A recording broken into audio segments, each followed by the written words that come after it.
Okay, here's another tutorial on naming a file. First of all, we're going to pick a PC here. Most of you know that Studio 5 myself has mainly Mac, mainly Apple, but PC here because I know the work in HQ and Studio 2, etc. There are a number of PCs. So I picked my Cartwall, which is the only PC I have, and I'm going to choosing a file. For instance, it could be any one of these files. These files might have a recording that you've made. It won't be labeled like that, of course, but we're just taking an example to label a file. Now, we'll take, for instance, Budgeons, okay? Now, if we right-click on Budgeons, another menu shoots up here, and so we've right-clicked and we end up with this menu here, and you'll notice that there's a create shortcut, delete, rename, cut, copy, etc. Go to rename, left-click on that, and now we have our file down here, which is just perfect for renaming. So we'll delete what's there and we'll rename it mine. Okay? Renamed mine. Oops, I've put an M there, mine. So there we are, mine. All right? Sort of stretching over the keyboard to sort this out. Press return, and there's mine. Okay? I may want to move that file to the desktop. There we are. That's the one we're going to send. Okay? So we go on to our WeTransfer, and we send mine. And that's it, beautifully labeled, so when it arrives at its destination, there's no doubt that mine is mine, and it's not a series of numbers.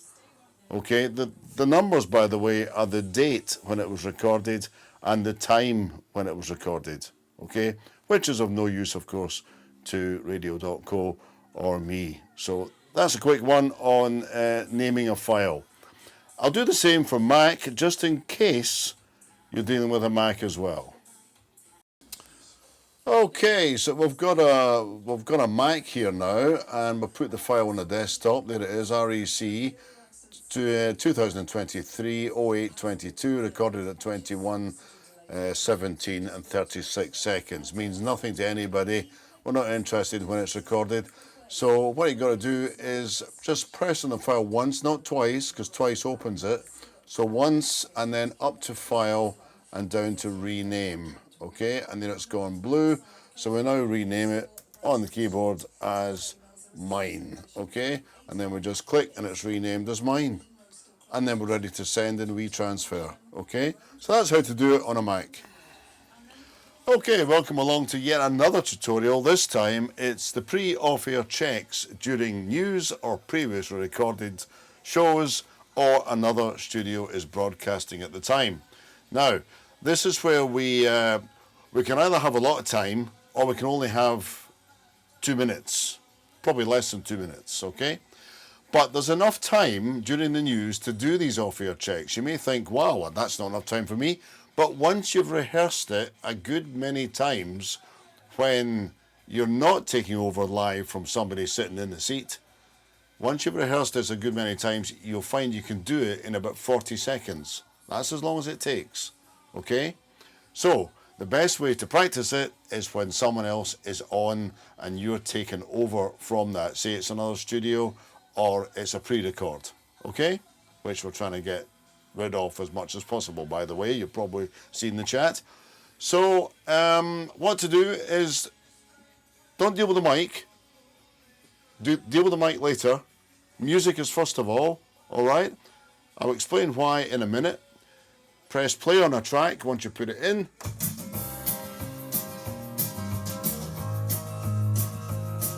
Okay, we'll stop that. Amy McDonald, this is live. Now, put your headphones on, play the track again, and make sure that this level is correct in your headphones. So we're assuming the level is correct in the headphones because we've pressed play on it. I'll just turn the amp down in here, which is your studio volume and your speakers.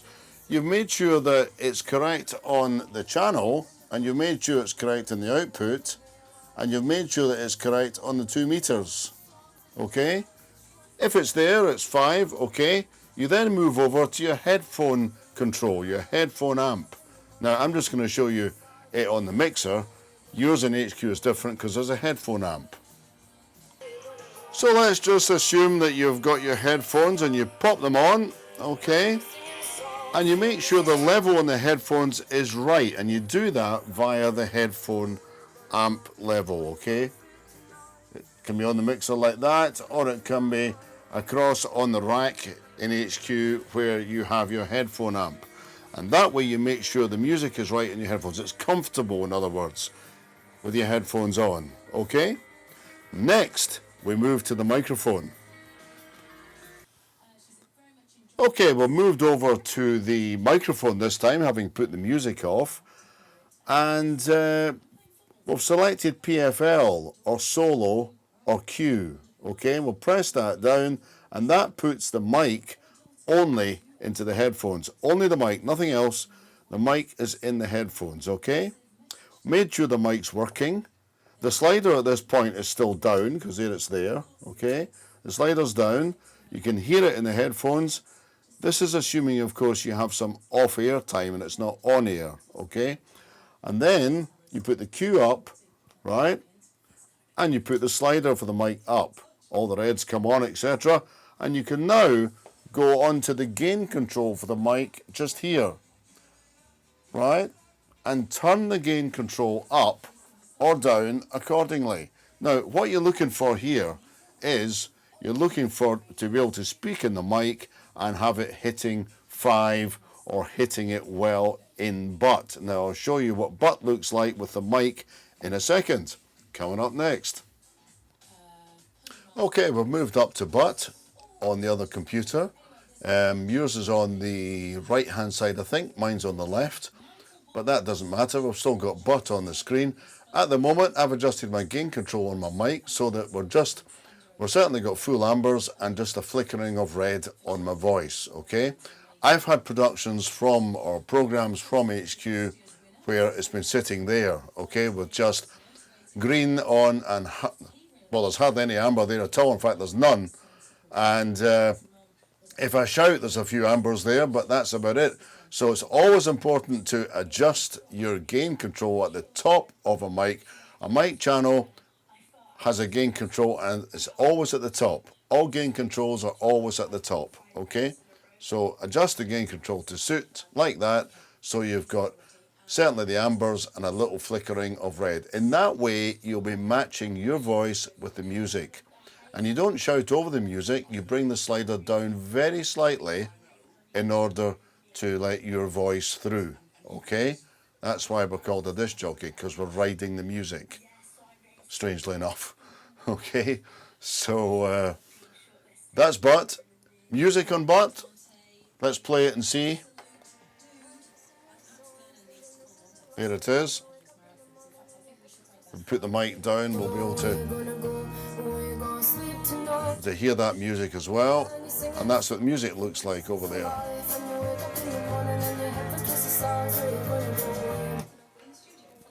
I put the mic up. I'm now going to talk over the music. I faded it down slightly, and that's what it looks like on butt. That's how it should look, okay? And when you stop talking, music's back up again.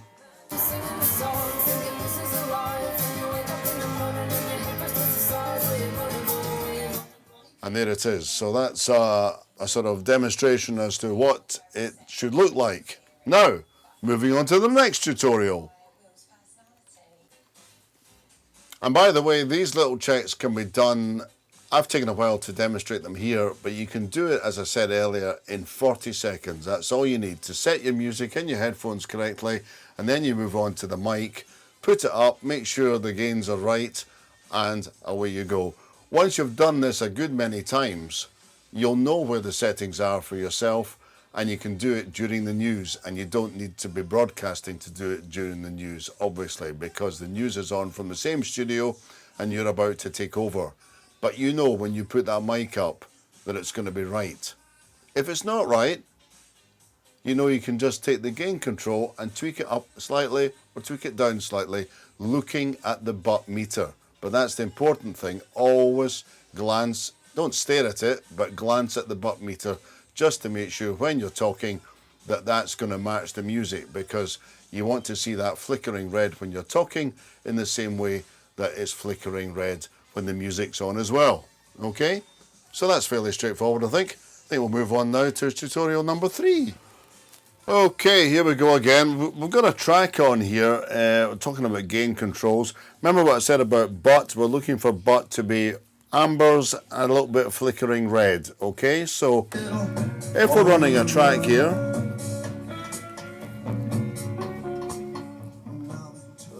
that's actually quite a low level track, but I've turned it up a little bit. Okay, so I've adjusted it with the gain control.